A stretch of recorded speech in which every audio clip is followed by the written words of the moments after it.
ஆவடியில் பாருங்கள், புனித அந்தோனியர் சர்ச் நம்ம செக் போஸ்ட் எதிரில் கொஞ்சம் தூரத்துலேயே இருக்குது. நல்ல சக்தி வாய்ந்த ஆலயங்க. நீங்கள் மனசில் எந்த ஒரு பாரத்தோடு போனீங்கனாலும், மனசில் எந்த ஒரு கவலை, ஏதாவது நிறைவேறாத ஒரு விருப்பம் இருக்குது, அது நிறைவேறணும் அப்படின்ட்டு ஒரு எண்ணத்தோடு நீங்கள் போனீங்கனாலும், அங்கே போயிட்டு ஒரு ப்ரேயர் பண்ணிவிட்டு நீங்கள் மனசுருகி ஒரு சொட்டு கண்ணீர் விட்டு வந்தீங்கன்னா கண்டிப்பாக அது வந்து நல்லதே நடக்கும். விரைவில் நடக்கிறத நம்ம வந்து கண்கூட நிறையா பார்த்துருக்கேன். என்னோட நாட்களில், என்னோட வாழ்நாட்களில் நான் அது வந்து அனுபவிச்சிருக்கேன். அதெல்லாம் உங்களுக்கும் நான் சொல்கிறேன். உங்களுக்கு யாராவது இந்த சைடு ஆவடி சைடு இருந்தாலோ, இல்லை சென்னை சைடு ஆவடி சைடு யாராவது வர மாதிரி இருந்தாலோ, நம்ம புனித அந்தோனியர் சர்ச்சுக்கு வந்து பாருங்கள்.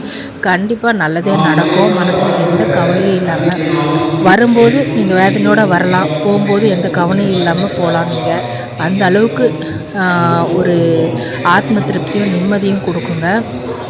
நான் கிறிஸ்துமஸை முன்னிட்டு சர்ச்சுக்கு வந்திருக்கேன் ஃபேமிலியோட. ரொம்ப நிறைவாக போகிறேன். நீங்களும் அந்த மாதிரி வந்து ப்ரேயர் பண்ணிவிட்டு சந்தோஷமாக போங்க. நல்லதே நடக்கும். Happy Christmas, happy new year every all. குறிப்பாக யார் வேணாலும் வரலாங்க, யார் வேணாலும் வந்து மனக்குறையை இறக்கி வச்சுட்டு போகலாங்க. அப்படி ஒரு நிம்மதியை நீங்கள் கண்டிப்பாக அதை நீங்கள் உணர்வீங்க. நான் உணர்ந்திருக்கேன், நீங்களும் உணர்வீங்க.